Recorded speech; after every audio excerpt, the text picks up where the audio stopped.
Շրջանառության հարկի մասին Հայաստանի Հանրապետության նոր օրենքի դեմ բողոքեցին նաև Վանաձորում։ Շուկաներից մեկում բանը հասավ գործադուլի։ Վարչապետը փորձել է հանգստացնել մայրաքաղաքի ցուցարարներին։ Աբրահամյանը նրանց հստակ պատասխան կտա միայն երկուշաբթի։ Հարկավիճակին անդրադարձել է նաև Ազգային ժողովի падգամավոր Կարեն Կարապետյանը։ Նա համաձայն է փոքր ու միջին ձեռներեցների պահանջին։ Անդրադարձ Ստեփանավանում կառուցվող մանկապարտեզի շինարարությանը։ Եվ ինչպես են ձիերը փրկում շանը։ Տեսահոլովակը YouTube-ում 2 օրում դիտվել է 11 միլիոն անգամ։ Ֆորտունա մարզայինի եթերում լրատվության ժամը, դուք դիտում եք մոլորակի գլխավոր թողարկումը։ Բարև ձեզ։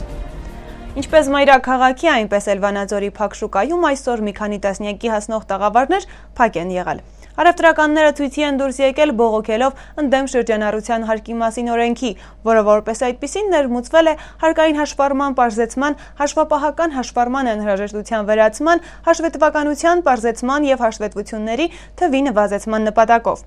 Փետրվարի 1-ից ուժի մեջ մտնող շրջանառության հարկի մասին Հայաստանի Հանրապետության նոր օրենքով առաջարկվում է փոքր եւ միջին բիզնեսի ներկայացուցիչների համար շրջանառության հարկի դրույքաչափը 3.5%-ից նվազեցնել 1%-ի։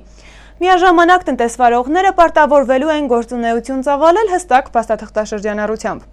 Նախկինում ավելացված արժեքի հարկը վճարող չհամարվող տնտեսվարողները հարկային մարմին էին ներկայացնում առավելագույնը 4 տեսակի հաշվարկ-հաշվետվություն, տարեկան 1 անգամ շահութահարկերի պարզեցված, 4 անգամ եկամտահարկերի, եւս 4 անգամ սոցվճարների եւ տարեկան 12 անգամ ՀԴՄ հասույթի մասին։ Ներկայումս հանձնելու են 3 տեսակի հաշվետվություն, տարեկան 4 անգամ շրջանառության հարկի հաշվարկ, եկամտահարկի սոցվճարների 4-ական անգամ։ Եթե հաշվի առնենք, որ ՀԴՄ հասույթի վերաբերյալ հաշվարկն ընդամենը մեխանիկական աշխատանք է եւ որևէ բարդություն չէր ներկայացնում հարկատուի համար, ընդամենը պետք էր լրացնել ամսական ՀԴՄ-ների արդյունքը եւ ներկայացնել պետեկամուտների կոմիտե։ Ապա կարելի է ասել, որ այս իմաստով որևէ դրական փոփոխություն չկա, ասում են ցուցարարները։ Օրենքն ուժի մեջ պետք է մտներ 2014 թվականի նոյեմբերի 1-ից, սակայն բողոքի ակցիաներից հետո օրենքի գործողության ժամկետը հետաձգվեց մինչև փետրվարի 1-ը։ Նոր փոփոխությամբ առաջին անգամ փաստաթուղթ չներկայացնելու դեպքում տնտեսվարողը նախազգուշացվելու է, երկրորդ անգամ տուգանվելու 20,000 դրամով, երրորդ անգամ շրջանառության հարկի 5%-ի չափով։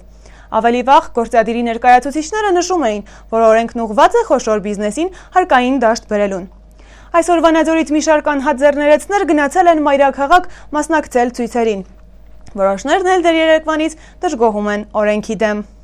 Ձեռներեց ենք, բոլոր անհատ ձեռներեցի անունից, մենք դեմ ենք մեր կառավարության այս որոշմանը, մենք պայքարում ենք այս թղթաբանության դեմ, որը մեզ ձեռնտու չի։ Այդ մի տոկոսը, որ մեր կառավարությունը մտածում է, որ այս մանր բիզնեսը պետք է գոյատևի եւ օգուտ է տալիս մի տոկոսով մեր հարցերը լուծի, մենք դեմ ենք։ Եթե պետությունը մտածում է մի տոկոսի մասին եւ ժողովուրդ անհատ ձեռներեցը մտածում է պետական բյուջեի մասին 3.5%-ը վճարի, բյուջե լցնի, որն է տարբերությունը, որ ինքը առաջարկում է 1%, այսինքն 1%-ի տակը թաքնված է այն ինքը ինչ ցանկանում է։ Հարկու տուրք ենք տալիս, ինչ ասին, հաշվիչ ապարատները դրին ենթարկվեցինք։ Հիմա էլ եկել են թղթաբանություն։ Մի 2-ի վրա 4 քառակուսի մետրի վրա հաշվապահ են ուզում պահեն։ 2 բաժնի տերին հաշվապահ են սարքում։ Քիչ գալիս ենք առավոտից իրիկու առևտուր չենք անում։ Ներվային վիճակում այս ժողովուրդը, ներվային ամբողջ օրը մի մարդ չի մտնում, ես իրի նման սպասում ենք, թե ով մտնի մի առևտուր անի, մենք մի կոպեկ վաստակենք, հարկ տանք, տեղի փող տանք, ես իմ չգիտեմ ինչ հաշվիչի փող տանք, են գումարներ, մենք չգիտենք այդ գումարները, վարկերը փակենք, որ անենք, երեխա ենք։ Եթե նրանք փակվեցին, ես որպես աշխատող չեմ կարող մեր երեխուն պահեմ։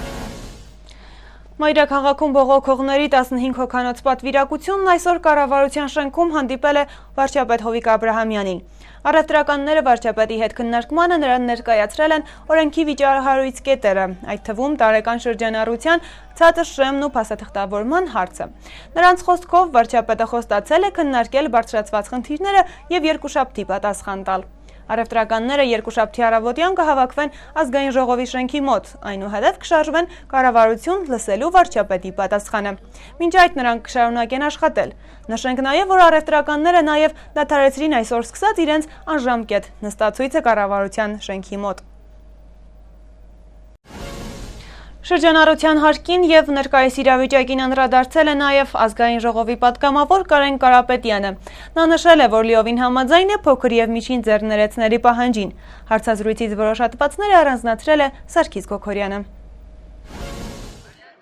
Շրջանառության հարկի մասին չարաբաստիկ օրենքը կարծես պատուհաս է դարձել ոչ միայն փոքր ու միջին բիզնեսի ներկայացուցիչների, այլև կառավարության համար։ Անսխալական մարդիկ չեն լինում, կարևորը ժամանակին սխալը շտկելու ունակությունն է։ Այնինչ օրենքի հեղինակների կողմից կատարված սխալն ընդունելու քաջության բացակայության արդյունքում հազարավոր մարդիկ չեն գտնում իրենց հարցի լուծման այլ ճանապարհ, քան փողոց դուրս գալն է։ Փաստը մնում է փաստ, որ հանրապետության տարբեր բնակավայրերի փոքր ու միջին ձեռներեցության բազմաթիվ ներկայացուցիչներ փորձում են իրենց պահանջը հասցնել պատկան մարմիններին, կտրականապես դեմ լինելով որևէ հարցում ծայրահեղ ցանկացած քայլի։ Այդուամենայնիվ չեմ կարող մեղադրել այդ մարդկանց, որ իրենց պահանջը չկատարելու դեպքում սպառնում են գործադուլով։ Հարցն այն է, որ այսպես թե այնպես օրենքի կիրառումը լուրջ հարվածներ է հասցնելու փոքր ու միջին ձեռներեցությամբ զբաղվող այս քաղաքացիներին։ Ուստի հասկանալի է իրենց տրամաբանությունը, թե ավելի լավ է չաշխատել, քան վնասներ կրել։ Հարցազրույցներից մեկն այսպես է սկսում ազգային ժողովի պատգամավոր Կարեն Կարապետյանը։ Նրա կարծիքով այս օրենքն առաջին հերթին մեծ ռիսկայնություն է պարունակում կոռուպցիայի տեսակետից, քանզի հավելյալ սուբյեկտիվ հնարավորություններ են ընձեռվում հարկային մարմիններին։ Մյուս կողմից իսկապես անթույլատրելի է խոշոր բիզնեսը ստվերից դուրս բերել փոքր ու միջին ձեռներեցության միջոցով, քանի որ ինչպես արդարացիորեն նշում են վերջիններից ներկայացուցիչները, փոքրերը տուժելու են, քանի որ մեծերն ունեն ավելի շատ լծակներ իրենց ճնշելու համար։ Կարապետյանը վստահ է, որ համապատասխան մարմինները շատ լավ գիտեն ստվերում գտնվողների տեղը ու խոշոր ձեռներեցների իրական շրջանառությունը, իսկ եթե չգիտեն, ապա մնում է տարակուսել, թե ինչի համար են հարկատուների հաշվին պահվում այդ կառույցները։ Կարեն Կարապետյանի խոսքով, եթե չենք կասեցնում օրենքը, մենք փաստացի վտանգում ենք աղքատության շեմին գտնվող մարդկանց շարքերը համալրել հազարավոր նոր ընտանիքներով։ Այնինչ այդ մարդիկ այսօր կարողանում են հոգալ իրենց ընտանիքների հանապազօրյա հացի խնդիրը, փաստացի պետությունից ոչինչ չակնկալելով, թեպետ իրականում պետությունը պարտավոր է ոչ միայն չխանգարել ու չխոչընդոտել, այլև իրական քայլեր ձեռնարկել փոքր ու միջին բիզնեսի զարգացման համար։ Այսօր նույնիսկ էժան ու երկար վարկերով կամ այլ միջոցներով աջակցության խնդիրը չի դրված, այլ հստակ քայլերով փոքր ու միջին բիզնեսի զարգացմանն ու մրցունակությանը նպաստելու։ Հակառակ դեպքում հասնելու ենք նրան, որ այս մարդիկ էլ գործազուրկ դառնան, թողնեն ու հեռանան սեփական երկրից։ Ազգային ժողովի պատգամավորը խնդիրը տեսնում է ոչ միայն տնտեսական դաշտում, այլև քաղաքական։ Նա կոչ է անում որոշումներ կայացնելու իրավասության պոշտված իր կուսակիցներին սթափ գնահատել իրավիճակը եւ սեփական սխալն ընդունելու համարձակություն դրսեւորել։ Կարապետյանը լիովին համաձայն է բողոքողների պահանջին, կասեցում։ Սարգիս Գոքորյան, Մոլորակ։ Շարունակում ենք թողարկումը։ Ստեփանավանում շարունակվում է նախադպրոցական ուսումնական հաստատության կառուցումը։ Շինարարության ընթացքի մասին առաջարկվող տեսանյութում։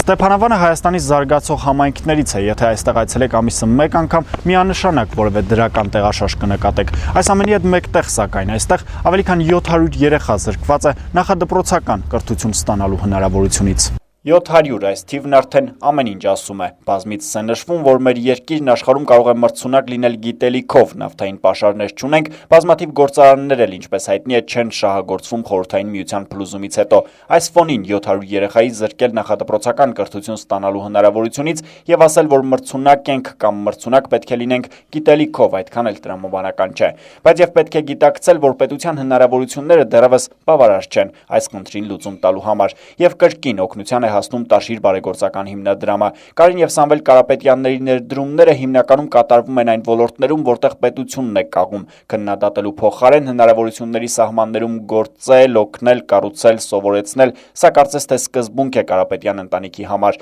Իհարկե չբացառելով նաեւ քննադատությունը, միայն թե առողջ ու որ ամենակարևորն է, ոչ ինքնանպատակ։ Այսպիսով Ստեփանավանում շուտով շահագործման կհանձնվի նոր մանկապարտեզը։ Աջափնյակ թաղամասը, որ բնակեցվել է հիմնականում երկրաշարժից հետո դեռևս շատ խնդիրներ ունի։ Դրանցից գլխավորը հենց մանկապարտեզի բացակայությունն է։ Ներկայումս ովքեր կարողացել են իրենց երեխաներին մանկապարտեզ են տանում իրենց միջոցներով։ Մեկ մանկապարտեզ էլ մեքենա է տրամադրում երեխաներին ապահով ձորի մյուս կողմը հասցնելու համար։ Սակայն սա առավելագույնը լուծում է 2 կամ 3 տասնյակ երեխայի նախադպրոցական կրթություն ստանալու խնդիրը եւ միայն այդքանը։ Կարապետյան եղբայրների հովանավորությամբ կառուցվող մանկապարտեզը այս թաղամասում ամբողջովին կլուծի խնդիրը։ Ես անձամբ մեր բոլոր սեփականացիներս միշտ էլ գոհ ենք եղել, ուրախ ենք եղել նման գործունեության համար եւ շնորհակալ ենք այդ հիմնադրամից էլ, Կարապետյան Կարենից էլ այդ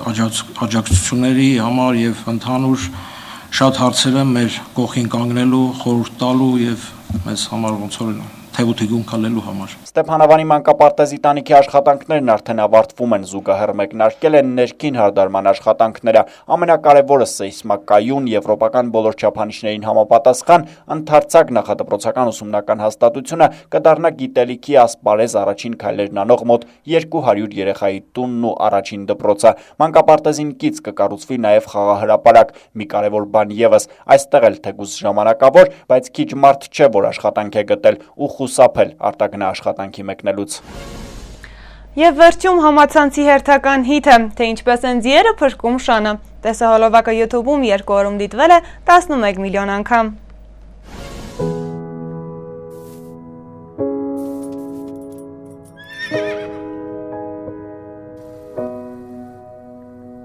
When I wake up, well, I know I'm gonna be the man who wakes up next to you.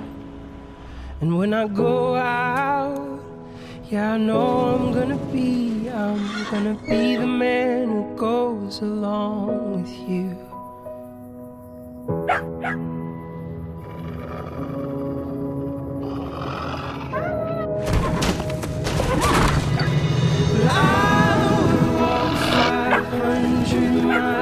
And I would walk 500 more just to be with you.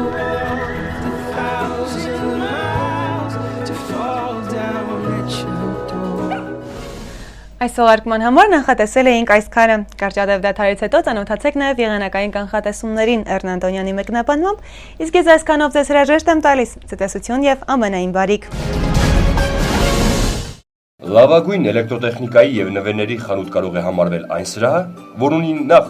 բարձրակարգ եւ որակյալ ապրանք, երկրորդ մեծ եւ բազմազան տեսականի եւ վերջապես ապարիկը ձևակերպվում է տեղում եւ ունի ցածր գներ։ Եվ իհարկե այս բոլոր պայմաններին համապատասխանում է Technoline խանութ սրահը։ Իսկ դուք համաձայն եք այս ամենի հետ։ Այո։ Այս դեպքում ո՞րն է լավագույն էլեկտրոտեխնիկայի եւ նվերների խանութ սրահը Վանաձորում։ Technoline միշտ ճիշտ ընտրություն։ Բարև ձեզ եղանակի տեսության աջակիցն է Technoline խանութ սրահը այժմ եղանակի մասին։ Հանրապետության տարածքում հունվարի 31-ին սպասվում է առավելապես առանց տեղումների եղանակ, քամին կլինի մինչև 10 մետր/վայրկյան հեռագությամբ, օդի ջերմաստիճանը գրեթե անփոփոխ կլինի։ Լոռու մարզում օդի միջին ջերմաստիճանը կլինի 10 աստիճան տաքություն, այժմ ջերմաստիճանն ըստ քաղաքների, Տաշիրում գիշերը սպասվում է 5 աստիճան ցուրտ, ցերեկը մինչև 6 աստիճան տաքություն, Ալավերդիում գիշերը կանխատեսվում է 0 աստիճան, ցերեկը մինչև 10 աստիճան տաքություն, Սպիտակում գիշերը կդիտվի 7 աստիճան ցուրտ, ցերեկը մինչև 6 աստիճան տաքություն, Ստեփանավանում գիշերը սպասվում է 3 աստիճան ցուրտ, ցերեկը մինչև 7 աստիճան տաքություն, իսկ մարզկենտրոնում գիշերը սպասվում է 0 աստիճան, ցերեկը մինչև 9 աստիճան տաքություն, Երևանում գիշերը սպասվում է 0 աստիճան, ցերեկը մինչև 7 աստիճան տաքություն։ Հայաստանի տարածքային կառավարման եւ արտակարգ իրավիճակների նախարարությունը տեղեկացնում է, որ Հայաստանի Հանրապետության տարածքում բոլոր ավտոճանապարհները հիմնականում անցանելի են։ Դժվար անցանելի է Սոտք-Քարվաճար ավտոճանապարհը, խորհուրդ է տրվում երթևեկել ձմեռային անվադողերով։ Վրաստանի արտակարգ իրավիճակների դեպարտամենտից ստացված տեղեկատվության համաձայն Ստեփան-Ծվինդալարս ավտոճանապարհը բաց է բոլոր տեսակի ավտոմեքենաների համար անվաշղթաների կիրառման դեպքում։ Այժմ մեկ եղանակային լուր աշխարհից Ֆրանսիայի հարավում ավելի քան 55,000 տնային տնտեսություն հոսանքազրկվել է անցյալ գիշեր վրա հասած հորդարատ անձրևների եւ փոթորկի պատճառով։ Հարավ-արևմտյան շրջաններում հոսանքազրկվել է ավելի քան 27000 տուն։ Հարևան Ակվիտանիայի շրջանում հոսանքազրկվել է 12000 տուն, իսկ 16000-ը հարավային Պիրենեի շրջանում։ Քամու արագությունը հասել է 30.5 մետր/վայրկյանի։ Մեքենաները բախվել են ընկած ծառերին, իսկ ուժեղ քամին քշել է նաեւ տների տանիքները։ Երկրի մի շարք շրջաններում արտակարգ դրություն է հայտարարվել, քանի որ կա քամու ուժեղացման եւ ջրհեղեղի վտանգ։ Եղանակն այսօր այսպիսին էր, անկախ եղանակից եղեք լավատես, ցտեսություն։